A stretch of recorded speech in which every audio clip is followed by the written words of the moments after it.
Good morning, দেখছেন টিভি9 বাংলা। রনিপা রয়েছে আপনাদের সঙ্গে। ঘড়িতে সময় হচ্ছে সকাল ৮টা। সকাল ৮টা মানে সময় হচ্ছে ৮টায় আর্টস রিপোর্টার এক্সক্লুসিভ। ৮টায় আর্টস রিপোর্টার এক্সক্লুসিভে কোন কোন গুরুত্বপূর্ণ খবর থাকছে। UEN Jaipur is a perfect target for prospective students aspiring for good jobs, good education with future-ready skills. দেখুন, নেতাজি ইন্ডোর সেখানকার যে সভা, সেই সভা থেকে স্বরাষ্ট্রমন্ত্রীকে একেবারে বেনজির আক্রমণ করলেন মুখ্যমন্ত্রী মমতা বন্দ্যোপাধ্যায়। নজর থাকবে প্রথমেই সেদিকে।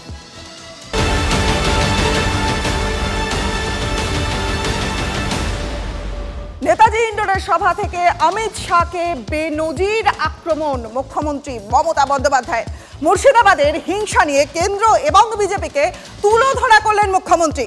তবে তার মূল নিশানায় ছিলেন কেন্দ্রীয় স্বরাষ্ট্রমন্ত্রী। এমনকি এই যে স্বরাষ্ট্রমন্ত্রককে কালিদাস বলতেও ছাড়লেন না মমতা বন্দ্যোপাধ্যায়। আর তাৎপর্যপূর্ণভাবে স্বরাষ্ট্রমন্ত্রীকে কন্ট্রোল করবার আর্জি জানালেন প্রধানমন্ত্রীর কাছে।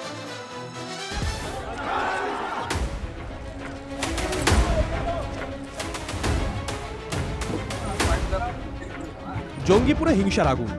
যে হিংসার জন্য আগেই কেন্দ্র ও বিজেপির ভূমিকা নিয়ে আঙুল তুলেছিল রাজ্যের শাসক দল তৃণমূল কংগ্রেস, এবার মাইক হাতে নিলেন তৃণমূল সুপ্রিমো তথা রাজ্যের মুখ্যমন্ত্রী। হিংসার পিছনে ষড়যন্ত্রের অভিযোগ তুলে মমতা বন্দ্যোপাধ্যায় নিশানা করলেন বিজেপি আর কেন্দ্রীয় সরকারকেই। তবে বুধবার নেতাজি ইন্ডোরে ইমাম মুয়াজ্জেমদের সভা থেকে তৃণমূল নেত্রীর মূল টার্গেট ছিলেন কেন্দ্রীয় স্বরাষ্ট্রমন্ত্রী অমিত শাহ। जितना भी आईटी सेक्टर है उसका, वो सब अमित शाह का कंपनी ज्यादा है। ये आप लोग को ध्यान होना चाहिए, उसका इसका साथ बराबर संपर्क है। কেন্দ্রীয় স্বরাষ্ট্রমন্ত্রী কেন মুখ্যমন্ত্রীর নিশানায়? নেতাজি ইন্ডোরের মঞ্চ থেকে মমতা তা বোঝালেন তার স্বভাবসিদ্ধ কায়দায়। मैं पहले कभी नाम नहीं लिया उनका, लेकिन अगर होम मिनिस्ट्री खुद কালিদাসের মতো যে গাছে বসে আছে সেই গাছের ডাল যদি ভাঙে তাহলে তো বলতে হবেই ভাই, इतना जल्दीबाजी आपका क्यों है? आप तो प्राइम मिनिस्टर कभी नहीं बनेंगे। मोदी जी चला जाने के बाद आप क्या करेंगे? आपको तो আপনাকে তো হামাগুড়ি দিতে হবে। বিরোধীদের বাগে আনতে কেন্দ্রীয় এজেন্সির অপব্যবহার নিয়ে অনেকদিন ধরেই সরব তৃণমূল। কেন্দ্রের সেই এজেন্সি রাজের জন্য এদিন অমিত শাহকেই কাঠগড়ায় তোলেন মমতা বন্দ্যোপাধ্যায়। উল্টে মোদির কাছে শাহকে নিয়ন্ত্রণের আবেদন জানান বাংলার মুখ্যমন্ত্রী। সবচেয়ে দেশের ক্ষতি করেছেন আপনি।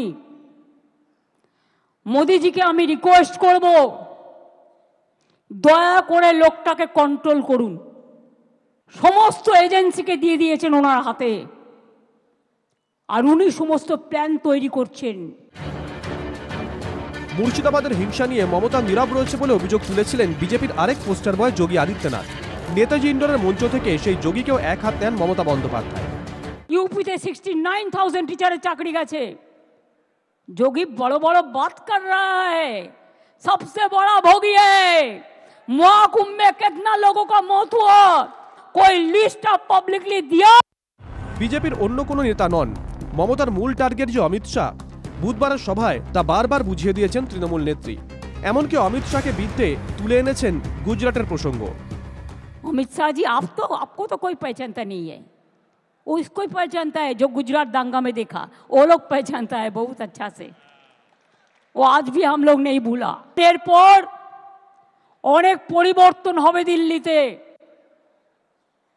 সেদিনটার জন্য অপেক্ষা করব।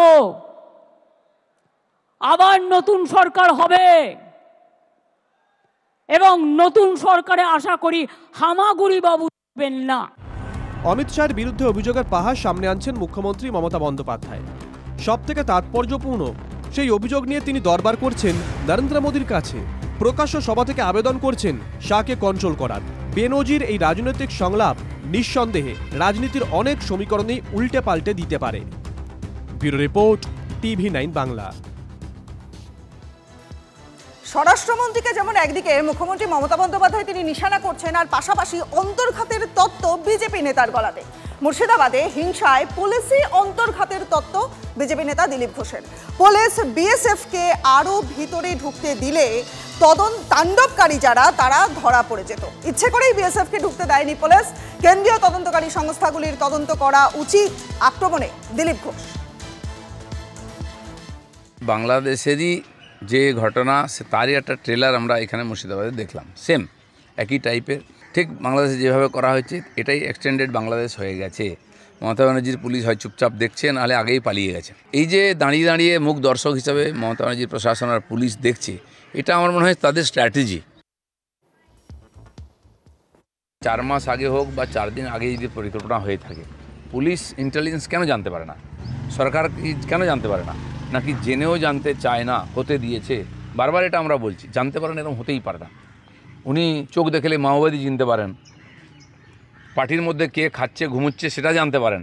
আর পশ্চিমবঙ্গে এত বড় একটা ঘটনা হয়ে গেল, মমতা ব্যানার্জির সরকারের কাছে খবর নেই? সব খবর আছে, সব জেনে উনি করাচ্ছেন, আর করেছে বলে বাহবা দেওয়ার জন্য ওদের নেতাদেরকে ডেকেছেন।